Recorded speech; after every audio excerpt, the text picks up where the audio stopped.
What does it mean? So you don't have any problem? You don't mind? Maybe? No? Let me just find it. Oh no, I think it means. I think it might mean you haven't got any kickback coming. It's government money, and I think he's being sarcastic. I think he knows that he's going to get a kickback from the money. He'll charge more to the government. So he's obviously buying dogs for government work. Okay, and so you ain't got no kick coming. It either means nothing bad's going to happen, as in you'll be all right, or it could be from kickback. I don't know if you know what a kickback is. No. Okay, a kickback is a kind of bribe. Okay, so that's where, again, I just, when I hear it, I think kickback. Okay, which is basically payment, usually illegal. An illegal payment for organising something, so a kickback. It's one word, a kickback. So it's like a bribe, okay? And usually it wouldn't pass Transparency International rules, okay? In this context. So I think he's saying you'll be all right because you'll be able to charge the government even more. Pretend that you paid 500 a dog or something like that, and so he'll charge the government 500. He's already paid out 300, so he'll be 200 better off. Okay. Okay. Good. Okay, so there was a bit of a problem with the streaming there, so sadly we've missed April's on the stream. Somebody just told me they can't see the stream, which is a shame, but it's alive. Hopefully it's working now. Eleanor, if you'd like to carry on reading, we're at chapter 2, The Law of Club and Fang. Okay. Buck's first day on the Dai beach was like a nightmare. Every hour was filled with shock and surprise. He had been suddenly jerked from the heart of civilization and flung into the heart of things primordial. No lazy, sun-kissed life was this, with nothing to do but love and be bored. Here was neither peace nor rest, nor a moment's safety. All was confusion and action, and every moment life and limb were in peril. There was imperative need to be constantly alert, for these dogs and men were not town dogs and men. They were savages, all of them, who knew no law but the law of club and fun. He had never seen dogs fight as these wolfish creatures fought, and his first experience taught him an unforgettable lesson. It is true it was a vicarious experience, else he would not have lived to profit by it. Kelly was the victim. They were camped near the log store, where she, in her friendly way, made advances to a husky dog the size of full-grown wolf, though not half so large as she. There was no warning, only a leap in like a flash, a metallic clip of teeth, a leap out equally swift, and Kelly's face was ripped open from eye to jaw. It was the wolf manner of fighting, to strike and leap away. But there was more to it than this.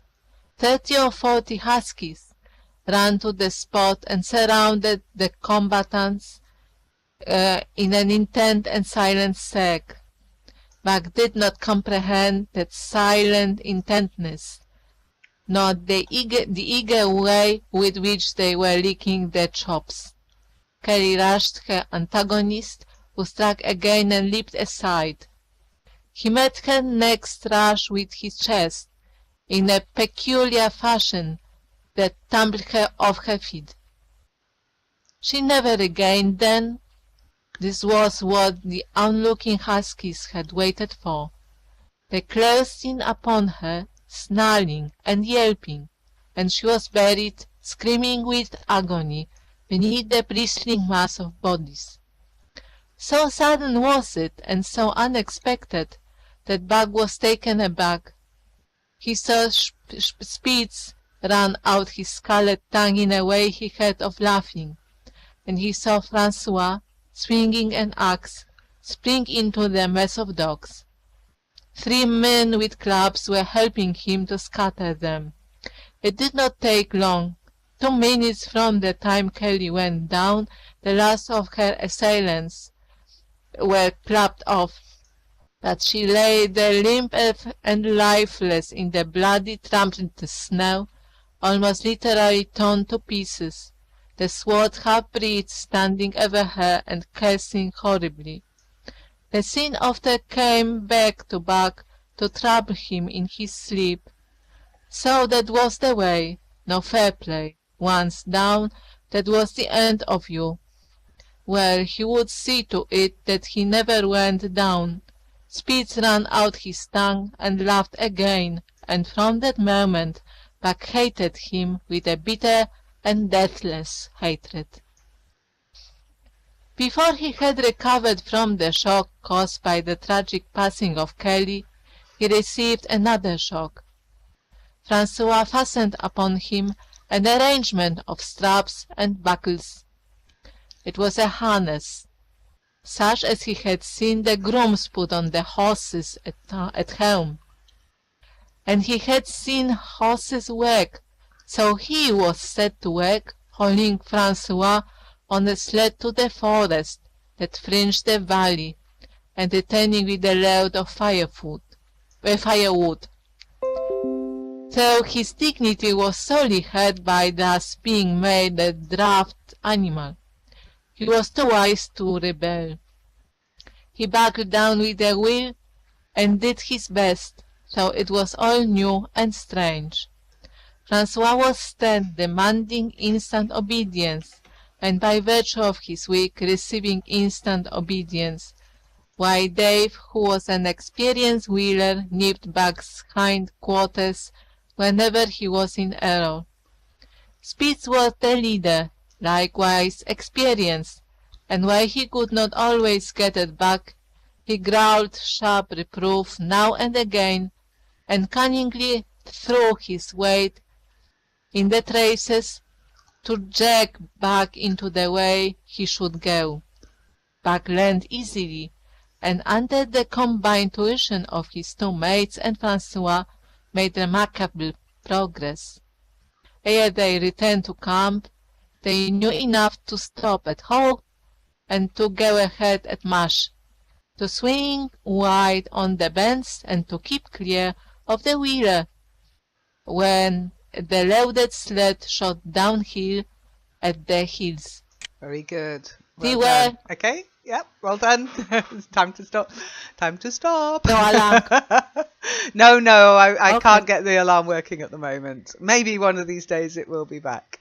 But anyhow, nicely read. Well done. And just a few words. The first word, jerked. Jerked. Yeah, jerked.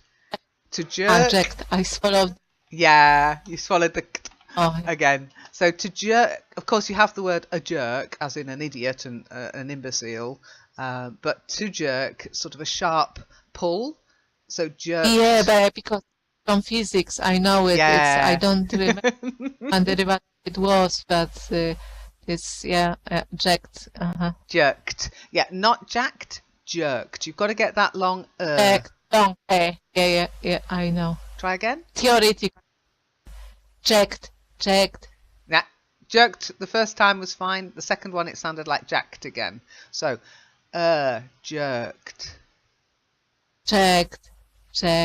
That's it. That's better. Then the next one, you've got to get the th sound, not t. Teeth. Teeth. Yes, Teeth. because otherwise you've got teat, which is a word. So an animal that gives milk has teats. Okay, so you don't really want to confuse teeth and teat. Oh. It'd be quite painful. And then your favourite swallowing. Circle. You've got to get the Circle. Circle. Circle. Yay, circle. Oft Okay. for the Now the next one, I don't mind if you say often or often, but you've got to get the "un" at the end. So often. often. Yes, that's it. Perfect. And then just a little phrase, a sentence that's a little awkward. And again, the clue is in the commas. So, and as, you missed the as, so it kind of lost the so. So as and so, they go together in a way. Okay, so if you miss the as, the so makes no sense. So you've got to get the as. And as he had seen horses work, so he was set to work, hauling Francois on a sled to the forest that fringed the valley. Okay, so try it that way. And as he had seen horses work, so he was set to work, hauling Francois on a sled to the forest that fringed the valley. Is it better? Perfect. Absolutely perfect. Yes, fringe again. I mean, a fringe can be more of one thing. I think April has a fringe on her hair. Yeah, so falling over her forehead. But it can also mean sort of at the edge of, at the fringes of civilization, at the edge of something. Okay. Okay. So, well done. Shiny, it is your turn to read now. Have you got the text? Lynn? Oh, yes, April, yeah. I noticed that the pronunciation of rebel, to rebel, To that rebel. is different than Rebel. rebel. Yes. A rebel. Okay. A rebel rebels. Okay. As you know, sometimes rebels. yeah, sometimes nouns and verbs retain they look the same, but they retain their pronunciation. And other times they look the same, but they change their pronunciation just to make it absolutely clear. Yeah, it's a different word or a different meaning. But sometimes they do keep the same pronunciation. Other times not. It's English pronunciation. What can I say? I apologise.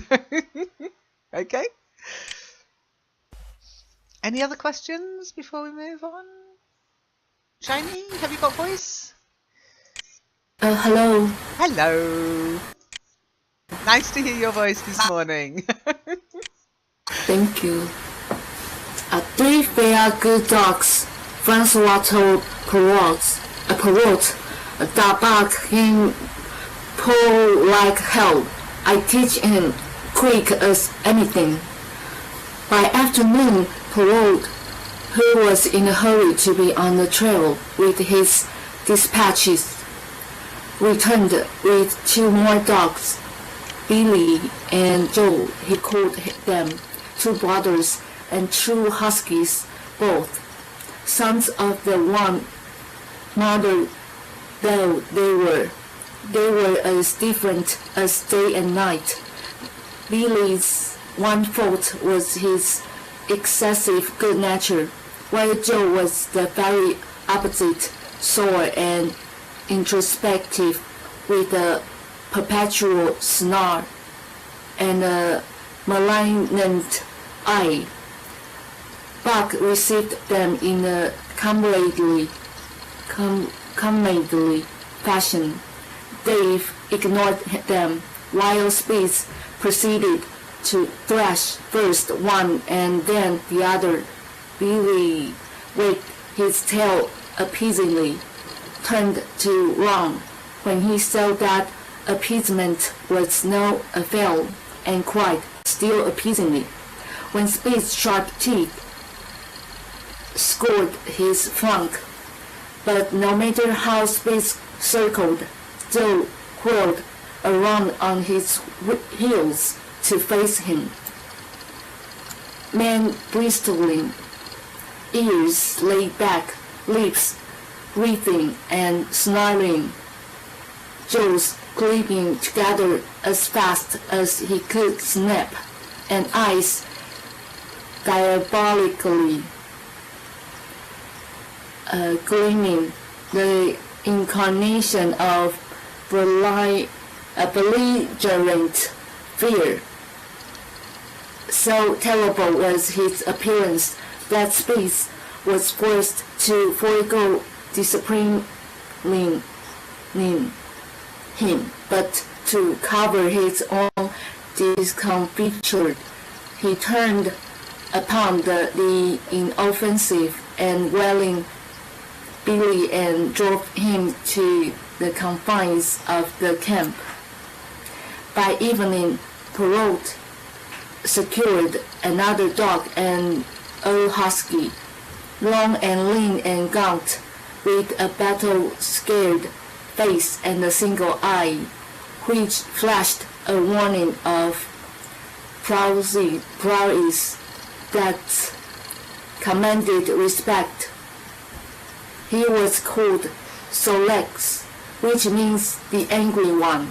Like that, he asked nothing, gasped nothing, expected nothing, and when he marched slowly and deliberately into their midst, even Spitz left him alone. He had one peculiarity which Buck was unlucky enough to discover. He did not like to be approached on his blind side. Of this offense, Buck was unwittingly guilty, and the first knowledge he had of his indiscretion was when Solex whirled upon him and slashed his shoulder to the bone for 3 inches up and down, forever after Buck avoided his blind side, and to the last of their comradeship had no more trouble. His only apparent ambition, like Death's, was to be left alone, though, as Buck was afterward to learn, each of them possessed one other and even more vital ambition. The night Buck faced the great problem of sleeping, the tent illuminated by a candle glowed warmly in the midst of the white plain, and when he, as a matter of course, entered it, both Perrault and Francois bombarded him with curses and cooking utensils till he recovered from his consternation and fled ignominiously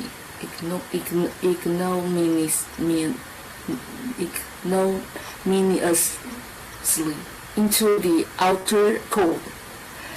A chill wind was blowing that nipped him sharply and bit with a special venom into his wounded shoulder.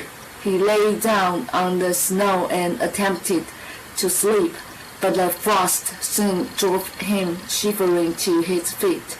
Miserable and disconsolate, he wandered about among the many tents, only to find that one place was as cold as another. Here and 3 savage dogs rushed upon him, but he bristled his neck hair and snarled, for he was learning fast, and they let him go his way unmolested. Very good. Well done. Okay, so a few words for you. Okay, so don't worry. Don't scream, because you get some smileys too. Well done. So the first one is nature. It's an A sound. Nature. Nature. That's it. Perfect. And then malignant. Malignant. Malignant. Yeah. Often you'll find that word used amongst in cancer, a malignant tumour, but it can also mean somebody is evil, something evil, malignant. Okay. And then flank. The flank. Flank. So it's like on an animal. I don't know, do we have a flank as humans? We don't normally talk about a flank. But on an animal, on a horse, for example, it's at the hindquarters on the side, the flanks. Okay? Flank. The next one is a silent T. So bristling. Bristling. That's it. Bristling. Good. And then Dave. It's a name and it's an A, long A sound. Dave's name.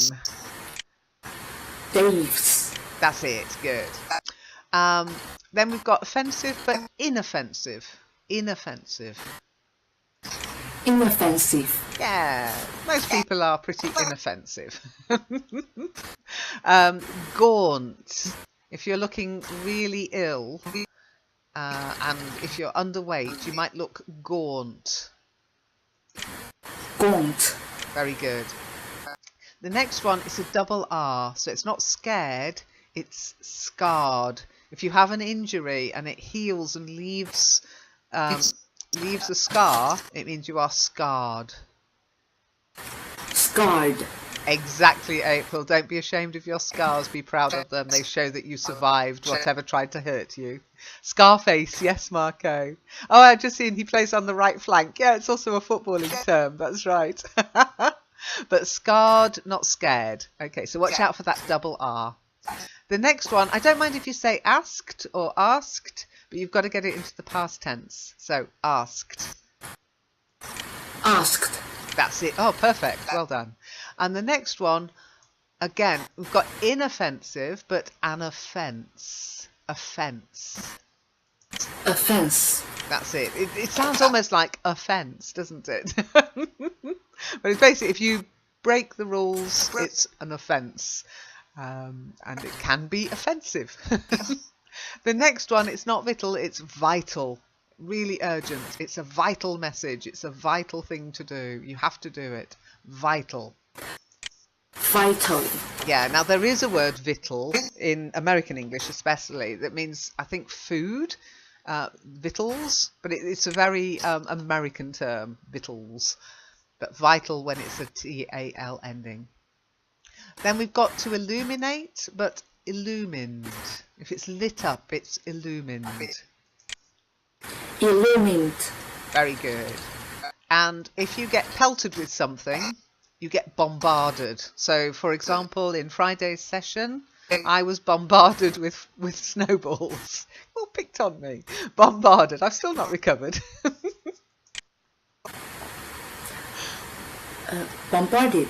Yes, yeah. If you throw lots of things, or you can even bombard somebody with questions. If you ask lots and lots of questions, yeah, they bombarded her with questions. And then to wonder, wondered. Wondered. Yes, and it's got the same pronunciation as to wonder as to think about, and to wander as to just roam around aimlessly. Okay, it's the same pronunciation. Wondered. Okay, and you get two smileys. Two smileys. One is belligerent. Well done. Belligerent. Do you want to have another go? Belligerent, just to confirm it. Belligerent. Yeah, if children are belligerent, they won't do as they're told, basically. No, I won't, shan't. And then the next one comes from ignominious, and it's just the adverb ignominiously. Ignominiously. Now, do you know? Can you think of anybody who's ignominious?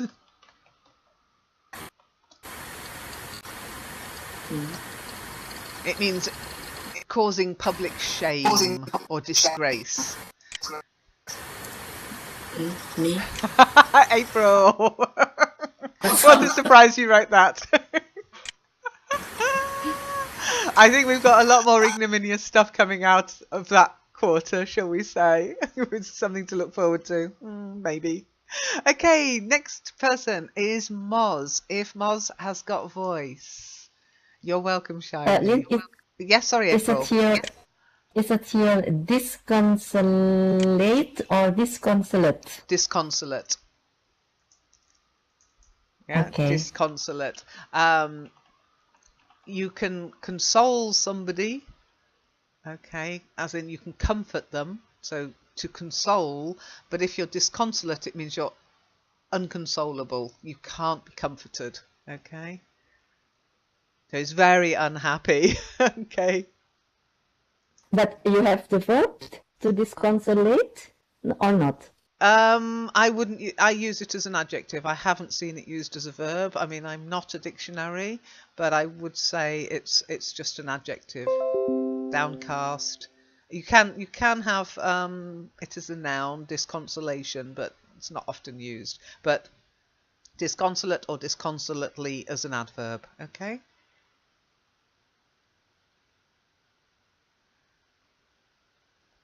And disconsolate as an adjective, okay? Okay, thank you. So, Moz, do you have voice? Can we hear you?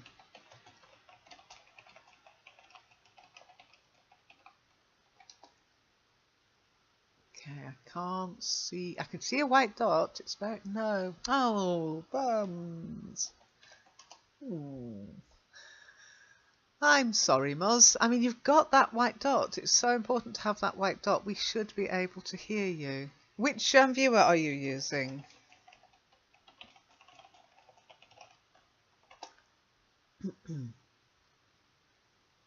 But he's on my active speakers list. I know, mine too. Mine too. Okay. That's okay. strange. Okay. Fingers crossed for next time.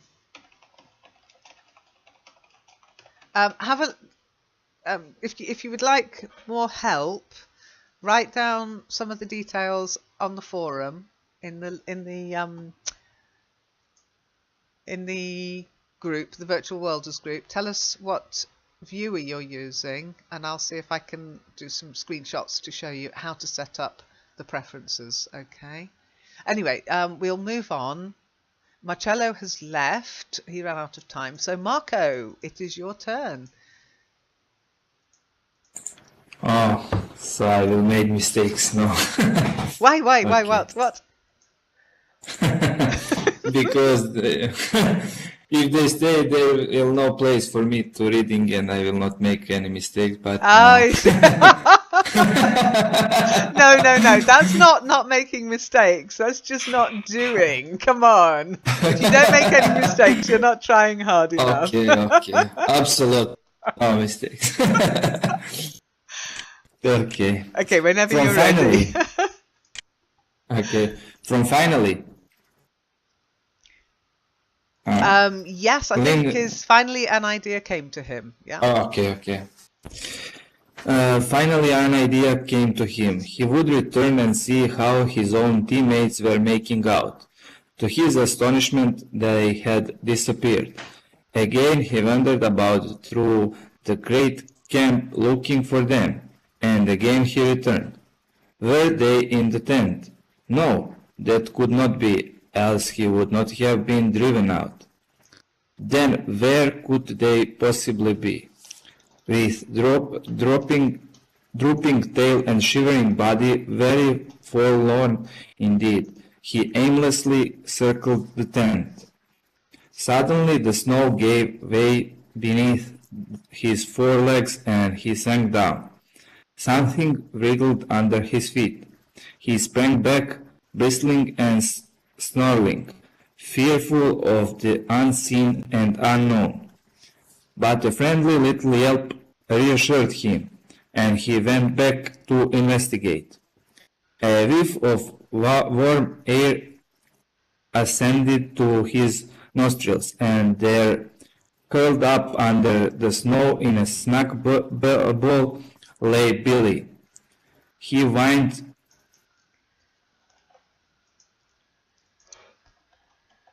placatingly, squirmed and wriggled to show his goodwill and intentions, and even ventured as a bribe for peace to lick Buck's face with his warm wet tongue. Another lesson. So that was the way they did it. Buck confidently selected a spot, and with much fuss and waste effort, proceeded to dig a hole for himself. In a trice, the heat from his body filled the confined space, and he was asleep. Placate. The day had been long and arduous, and he slept soundly and comfortably. Through he growled and barked up and wrestled with bad dreams. Nor did he open his eyes till roused by the noises of the walking camp. At first he did not know where he was. It had snowed during the night and he was completely buried. The snow walls pressed him on every side, and a great surge of fear swept through him, the fear of the wild thing for the trap.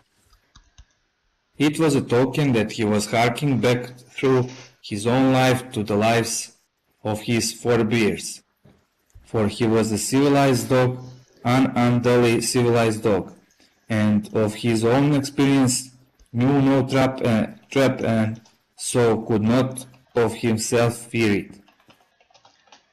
The muscles of his whole body contracted spasmodically and instinctively.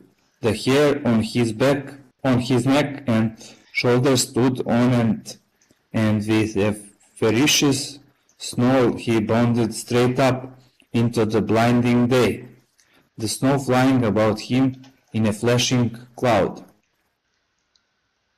Ere he landed on his feet, he saw the white camp spread out before him and knew where he was and remembered all that had passed from the time he went for a stroll with Manuel to the hole he had dug for himself the night before.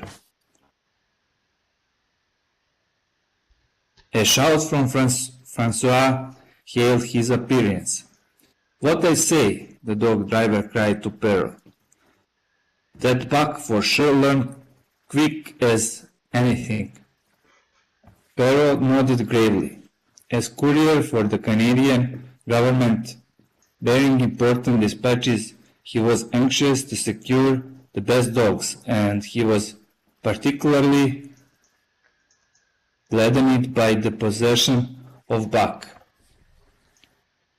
3 more huskies were added to the team inside an hour, making a total of nine, and before another quarter of an hour had passed, they were in harness and swinging up the trail toward the Dayak Canyon.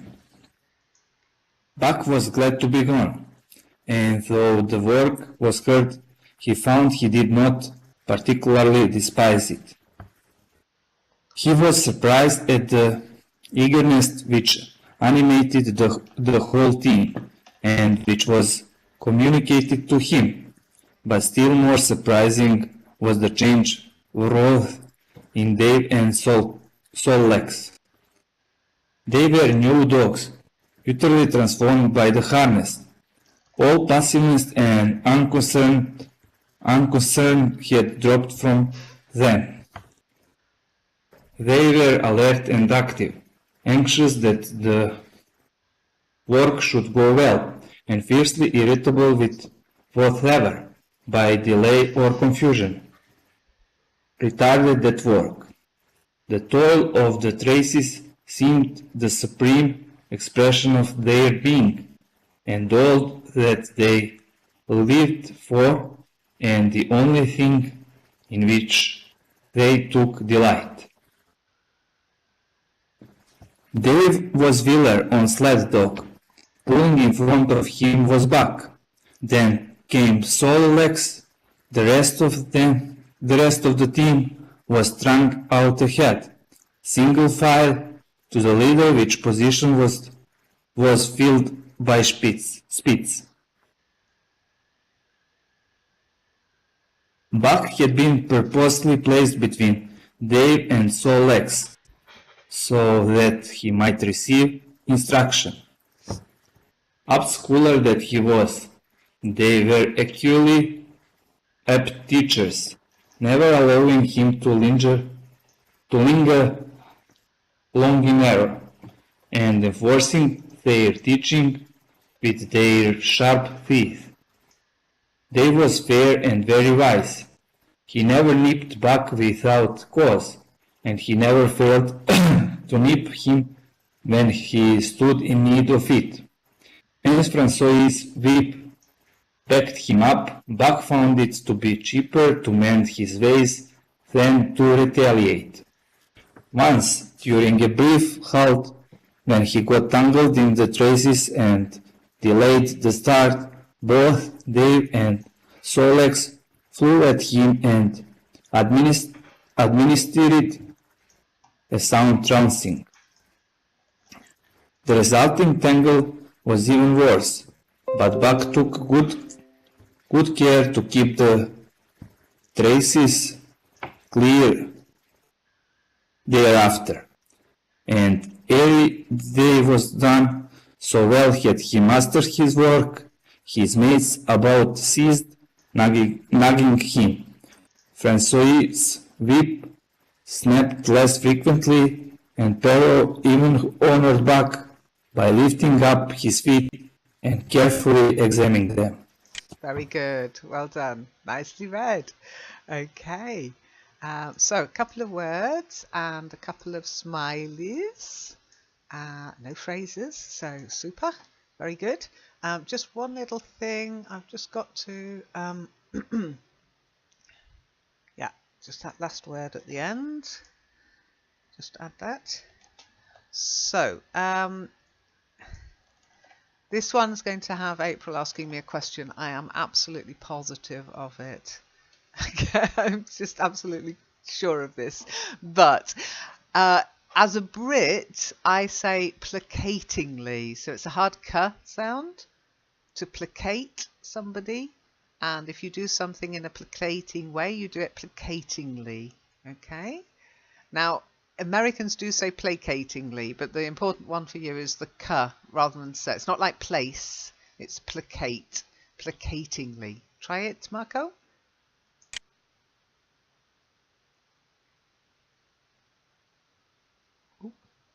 Oh, sorry, placatingly. Okay, good. Phew, I thought you'd lost your voice. I was just looking to see. It's very difficult to see white dots in this sim because everything's so white.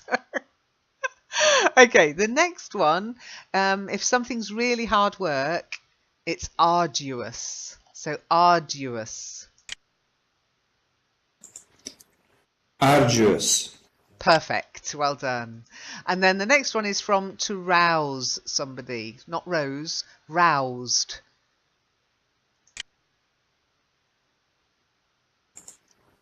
Aroused. That's it. Yeah, to rouse somebody to, and it kind of means to make them start feeling negative emotions like anger. Yeah, it roused his anger. Okay. Then the next one's really important. It's not 4 beers, it's 4 bears. 4 bears. Okay. Nice. It's almost like a Freudian slip there, isn't it? Okay, yes. It's like your ancestors, your forebears. 4 bears. That's it. Good. Okay, the next one, I was very surprised because it sounded far too like here. It's hair, like air. Hair. Try it. Yeah. Yeah. Yeah, much better, much better. And then if somebody's really, really dangerous, they're ferocious. Ferocious. Try it. Ferocious. Perfect. Ferocious. Perfect. Yeah. Now the next one, in fact, there's a couple here. Gladdened. To gladden the heart. Gladdened. Try it. Gladdened. Yeah. And then there is, oh, hang on, couple of others, which are the same. It's the silent E. Gladdened, wandered, administered. They're all silent E. Okay. So try all of them. Gladdened, wandered, administered.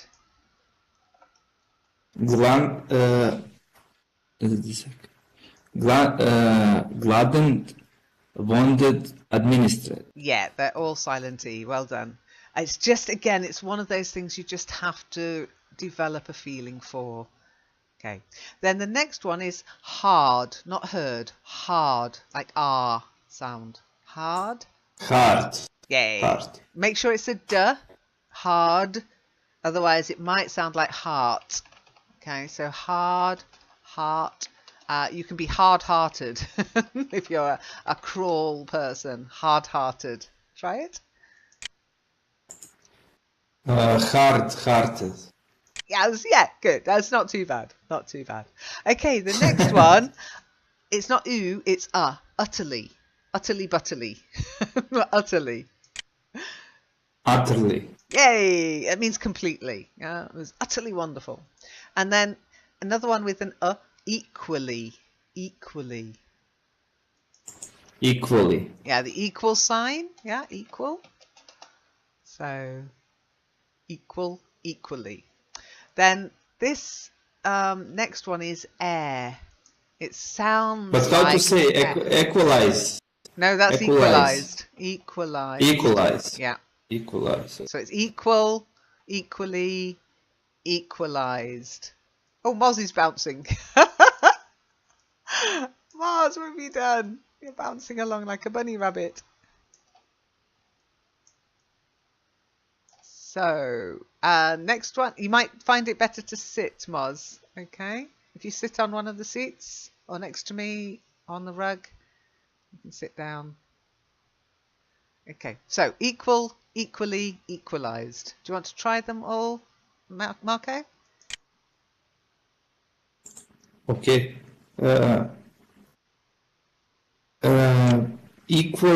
Equally equalized. That's perfect. Well done. Well done. Okay, then the next one, which is a bit of an odd one, air. It sounds like air.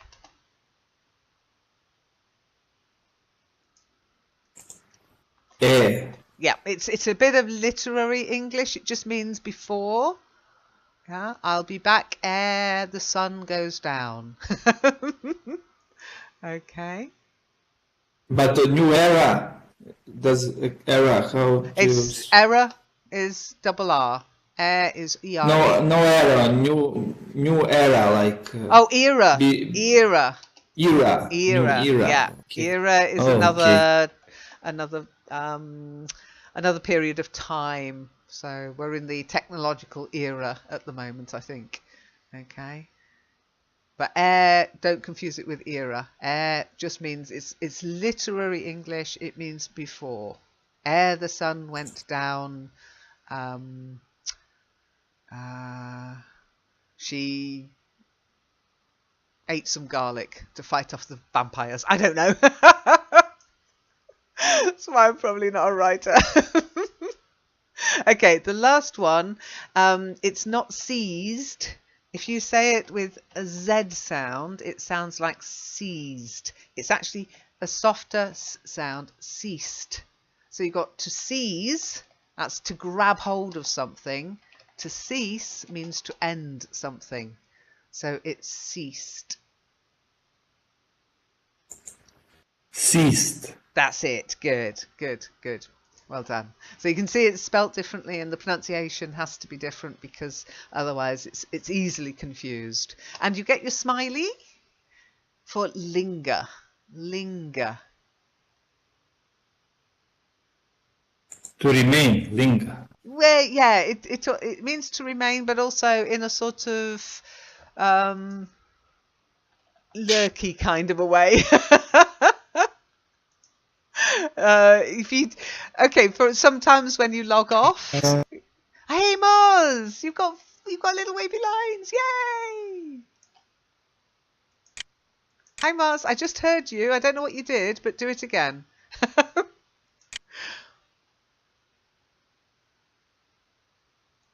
Okay, so any questions? Hello, hello, hello. Hello, hello, hello, Moz, and Moz's doggy.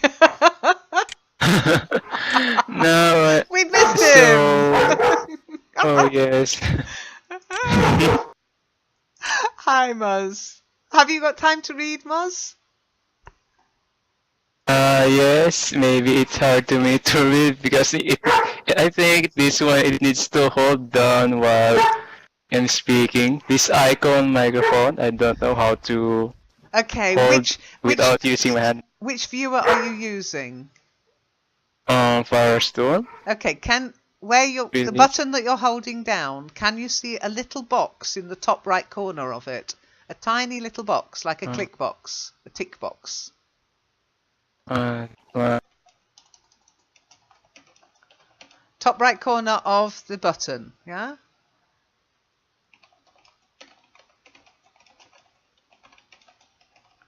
It should be ticked. So there should be a little tick in it. And then you can click the speak on and off. Any luck? I think I can read.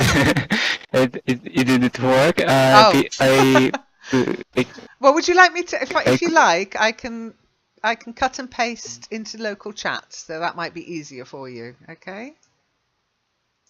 So I'll cut and paste the paragraphs into local chat. Okay.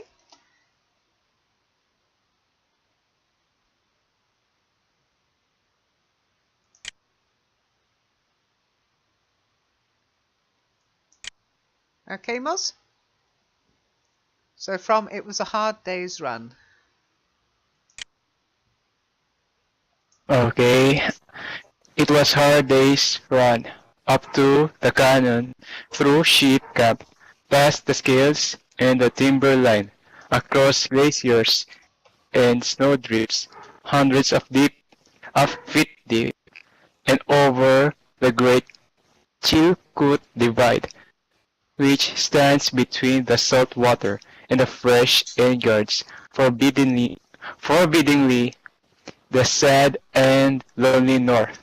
They made good time down the chain of lakes which fills the craters of extinct volcanoes, and late that night pulled into the huge camp at the head of Lake Bennett, where thousands of gold seekers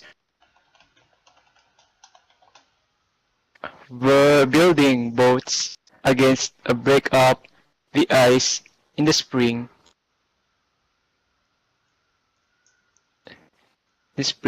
Buck made his roll in the snow and slept the sleep of the exhausted just, but all too early was rooted out in the cold darkness and harnessed with his mates to the sled. The end. Okay, I'll cut and paste the next paragraph for you. Here's your text.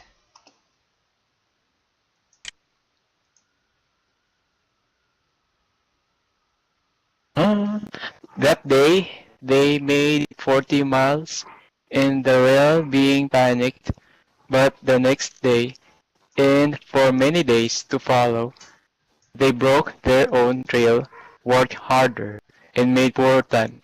As a rule, Paroled traveled ahead of the team, packing the snow with webbed shoes to make it easier for them.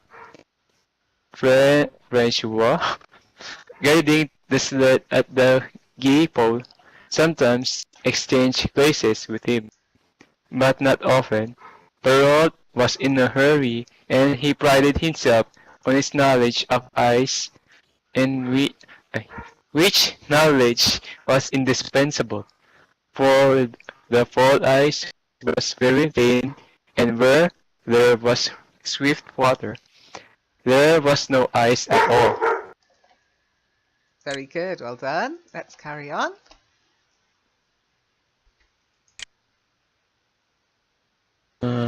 Day after day, for days unending, Buck toiled in the traces. Always they broke camp.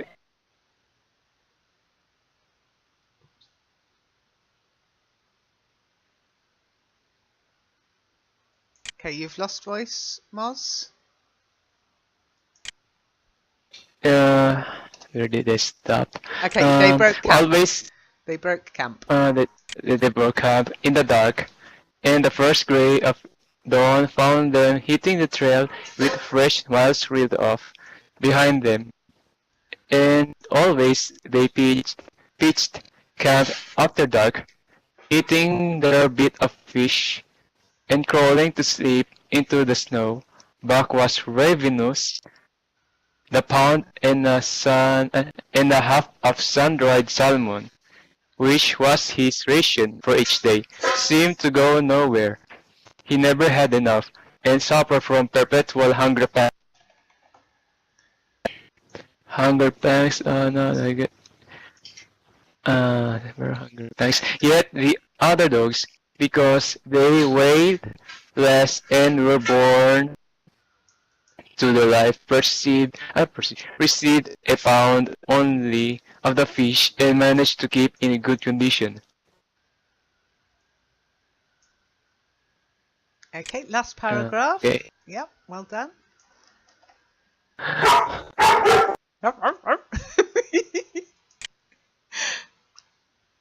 Sorry, it's my pup. I know. He swiftly lost the fastidiousness which had characterized his old life. A dainty eater, he found that his mates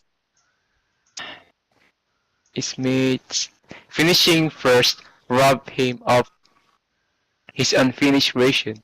There was no defending it. While he was fighting off 2 or 3, it was disappearing down the throats of the others. To remedy this, he ate as fast as they. So greatly did hunger compel him. He was not above taking what did not belong to him. He watched and learned when he saw Pike, one of the new dogs, a clever malingerer and thief, slyly steal a slice of bacon when Perrault's back was turned. He duplicated the performance the following day, getting away with a whole chunk. A great uproar was raised, but he was unsuspected. Wild Dub, an awkward blunderer who was always getting caught, was punished for misdeed. Very good. Well done. Oh, poor Dub. Mind you, that's always the way of the world, isn't it? The guilty get away with it, and the innocent suffer. Okay, so let's have a look at the words. Okay, because we'll have to finish after this. So we'll start with the first word, which is extinct, not instinct, extinct. So the dinosaurs are extinct. It means the whole species has died out. And we are being warned now that we are entering a period of extinction where we're going to lose some of our most beautiful animals and some of the smallest little animals too, because we are not able to curb our appetite. So extinct. Try it. Extinct. Very good. And then exhausted has a silent H. It's a lot easier to say. So it's not exhausted. I couldn't even say that. I don't know how you did it. Well done. But it's a silent H. So it's exhausted. Try it. Okay. Exhausted. That's it. Lovely. Then the next one is just a French name. François. François. Oh, okay. I think I misheard it. Francois. Yeah, Francois. Probably the English equivalent would be Francis. Okay, but in French it's Francois. There's a lot of French names in this, like Perrault, because of course it's in that part of the world where the French, Canadians and Americans and Brits all went to try and find gold. Okay, the next one, it's not ration, it's ration. A ration. Ration. Yeah. So it's like in the book reading. I have to ration how much you can read. I know you could probably all read the whole book in one sitting, but I ration it out 5 minutes at a time. Okay, and the last one, the fish. It's a salmon. It's got a silent L. So there's no need to say again, it's easier to say. It's easier to say. It's not salmon, it's salmon. Oh, my favorite fish. It's salmon. Yeah. Do you like smoked salmon? I love smoked salmon. Are you, April? Hey, there you go. I often have salmon with pasta. So like tagliatelle with salmon. It's lovely. It's one of my favourite. It is an extremely good fish. It's full of omega-3, so it's very good for you. But I prefer wild salmon to farmed salmon. And I don't trust salmon that's bright pink. I like it to be a pale pink. Some of the salmon you buy in the shops is really just full of antibiotics and colourings. So you have to get good quality salmon. But it's a silent L, okay? And then the next one was really funny, Moz. I'm not sure what you were reading, but you read the rail being panicked. And it wasn't. It's the trail being packed. Okay, it's a strange phrasing that probably put you off. Okay, being tired, she lay down in the snow. So it's like saying she was tired, so she laid down in the snow. And this is like saying the trail was packed, so. But it's literary English, so they say the trail being packed. Try it. The trail being packed. That's it. Good. I think your brain was trying to make sense of that sort of form, and it couldn't, so it made up its own words. It was quite funny. If you listen to the recording, you will find I am right. You actually did say the rail being panicked. Okay. I think your brain panicked. Okay, so that's what your brain often does. I do it the same in German. I'm reading something in German and I read something that's just not there because my brain is trying to interpret the words and it gets it completely wrong. So I do know what it's like. You should have seen me in my German lesson yesterday. I'm doing German lessons again, Eleanor, by the way. I'm hoping I'll be in the Buchstabe in Second Life this evening. I'm going to try to make it anyway. Yeah, I'll try. You know what it's like. Anyway. Okay, so before we finish, any questions?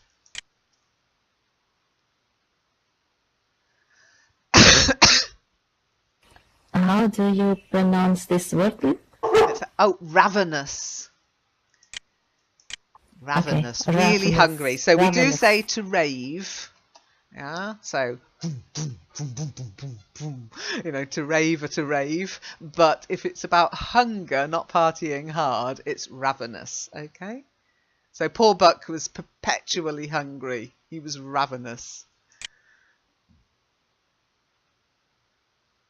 Moz, I wonder if your doggy knows you're reading about a dog. That's why he's barking so much. Packs of dogs. Arr, arr, arr. Anyhow, well done, Moz, for getting your microphone to work, and have a little explore of the sim. It does close today, and it will reopen again for next week, but I can keep it open for an hour or so. You can have a little wander around if you want to. But I'm going to finish now. Don't forget, you can carry on talking, chatting, reading, discussing, whatever, just because I'm going. You didn't have a chat with Snowy here? Because he loves having a little chat. I am.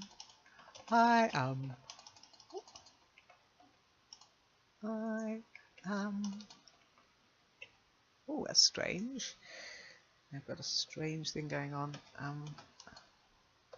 Fine, thank you.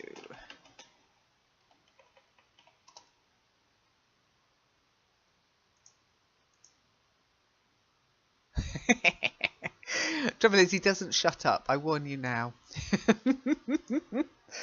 Reading The Call of the Wild. That doesn't make any sense.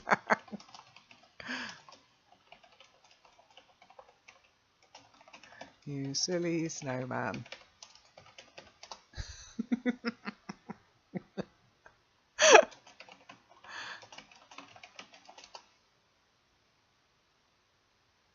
That is Frosty, Muzz. He's the snowman here. So you can have some quite bizarre little conversations with him. He's just a bot, okay?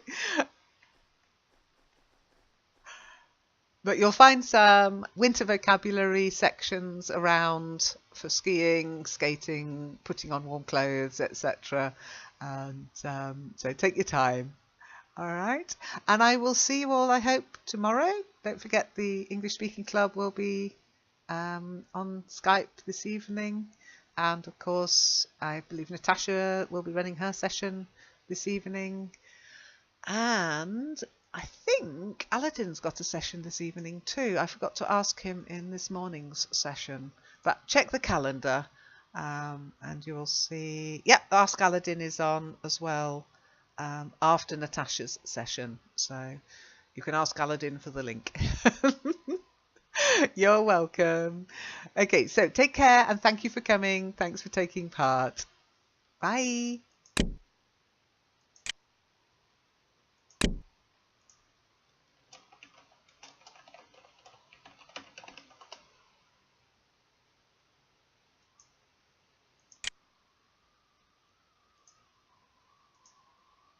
What does it mean? So you don't have any problem? You don't mind? Maybe? No? Let me just find it. Oh no, I think almost. it means.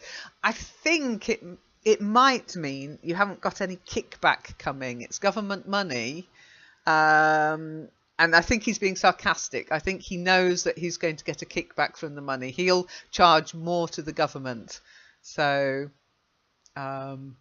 he's obviously buying dogs for government work. Okay, and so you ain't got no kick coming. It either means nothing bad's going to happen, as in you'll be all right, or it could be from kickback. I don't know if you know what a kickback is. No. Okay, a kickback is a kind of bribe. Okay, so that's where, again, I just, when I hear it, I think kickback. Okay, which is basically payment, usually illegal, an illegal payment for organising something. So a kickback. It's one word, a kickback. So it's like a bribe, okay? And usually it wouldn't pass Transparency International rules, okay? In this context. So I think he's saying you'll be all right because you'll be able to take, you'll be able to charge the government even more, pretend that you paid 500 a dog or something like that. And so he'll charge the government 500. He's already paid out 300, so he'll be 200 better off. Okay? Okay. Where she, in her friendly way, made advances to a husky dog the size of full-grown wolf, though not half so large as she. There was no warning, only a leap in like a flash, a metallic clip of teeth, a leap out equally swift, and Kelly's face was ripped open from eye to jaw. It was the wolf manner of fighting, to strike and leap away. But there was more to it than this.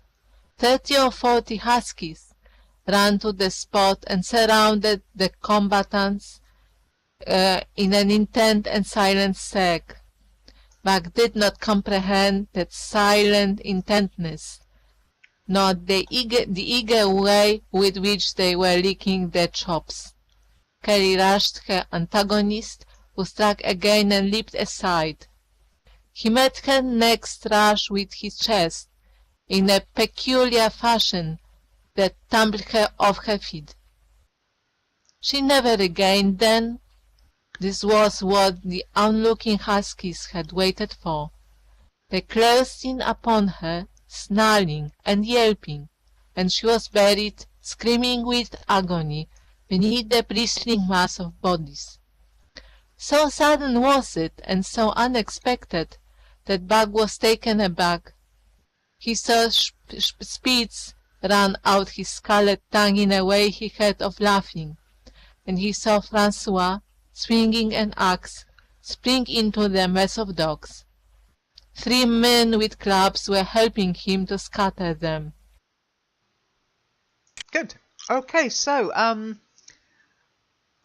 there was a bit of a problem with the streaming there, so sadly we've missed April's on the stream. Somebody just told me they can't see the stream, which is a shame, but they're live. Hopefully it's working now. Eleanor, if you'd like to carry on reading, we're at chapter 2, The Law of Club and Fang. Okay. Buck's first day on the Dye beach was like a nightmare. Every hour was filled with shock and surprise.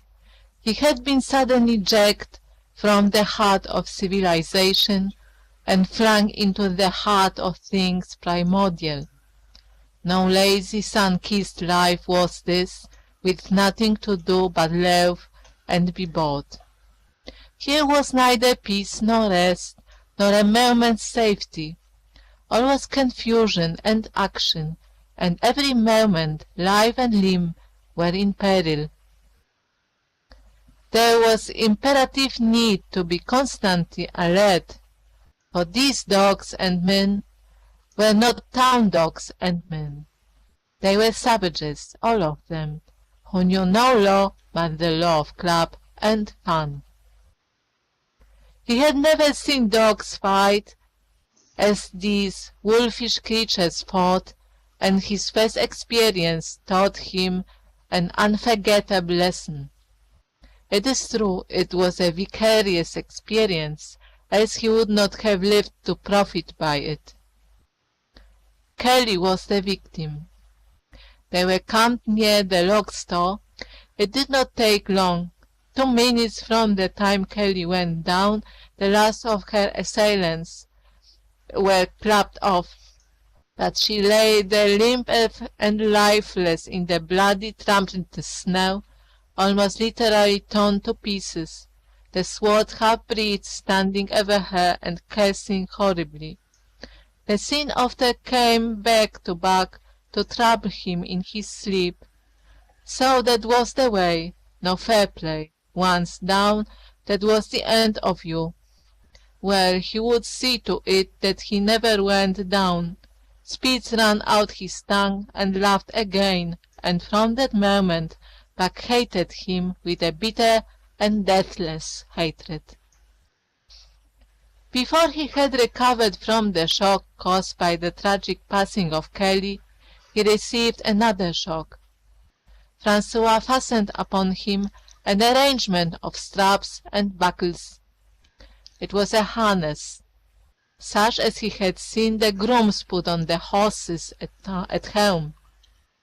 And he had seen horses work, so he was set to work, hauling Francois on a sled to the forest that fringed the valley, and returning with a load of firewood. So his dignity was sorely hurt by thus being made a draft animal. He was too wise to rebel. He buckled down with a will and did his best, though it was all new and strange. Francois was stern, demanding instant obedience, and by virtue of his wig receiving instant obedience, while Dave, who was an experienced wheeler, nipped Buck's hind quarters whenever he was in error. Spitz was the leader, likewise experienced, and while he could not always get at Buck, he growled sharp reproof now and again, and cunningly threw his weight in the traces to jerk Buck into the way he should go. Buck learned easily, and under the combined tuition of his 2 mates and Francois made remarkable progress. Ere they returned to camp, they knew enough to stop at hole and to go ahead at marsh, to swing wide on the bends and to keep clear of the wheeler when the loaded sled shot downhill at their heels. Very good. See Well where? done. Okay. Yep. Well done. It's time to stop. Time to stop. No alarm. No. I Okay. can't get the alarm working at the moment. Maybe one of these days it will be back. But anyhow, nicely read. Well done. And just a few words. The first word, jerked. Jerked. Yeah, jerked. To jerk. Jerked. I swallowed. Yeah, you swallowed the Oh, again. So to jerk, of course, you have the word a jerk, as in an idiot and an imbecile. But to jerk, sort of a sharp pull. So jerk. yeah, but because from physics, I know it. Yeah. I don't remember what it was, but it's jerked. Jerked. Yeah, not jacked, jerked. You've got to get that long Jerked. Yeah.